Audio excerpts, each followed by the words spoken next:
Notre rendez-vous à la ferme, on va retrouver Fanny Agostini en Auvergne, à Boisset. Bonjour Fanny. Bonjour Mathieu. Vous aimez les œufs au petit déjeuner, Fanny? Ah, j'adore. Vous nous racontez ce matin que quand on consomme des œufs, on peut tout utiliser, jusqu'à la coquille.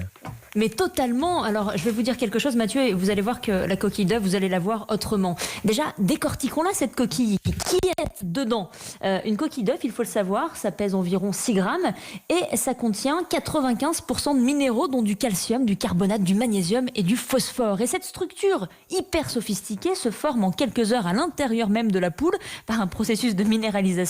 Et ça, nos grands-mères, elles le savaient bien, parce que nos mamies, pour prendre soin des petits-enfants, eh bien, le soir, elles plaçaient un œuf dans un verre d'eau et le lendemain matin, une fois l'œuf retiré, elles donnaient le verre d'eau à boire aux enfants en guise de complément alimentaire, car l'eau s'était entre-temps chargée de minéraux, et oui, et notamment principalement de calcium. Je vais essayer à la maison, je vous dirai ce qu'en pensent mes enfants. Parmi les usages insoupçonnés de la coquille d'œuf, on peut citer aussi le pansement anti-ampoule.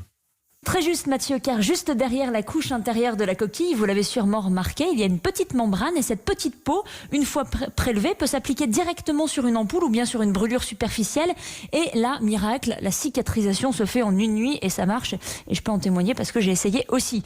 La coquille d'œuf a plein de vertus. Elle peut aussi servir d'engrais au jardin et elle est d'ailleurs même pas un déchet pour la poule elle-même qui en mange aussi pour augmenter la solidité de la coquille. Les éleveurs mettent en général à disposition des poules des petits cailloux de calcaire ou alors leur propre coquille écrasée. C'est ce que je fais pour les miennes aussi. À l'échelle industrielle, pourtant, les coquilles d'œufs sont détruites.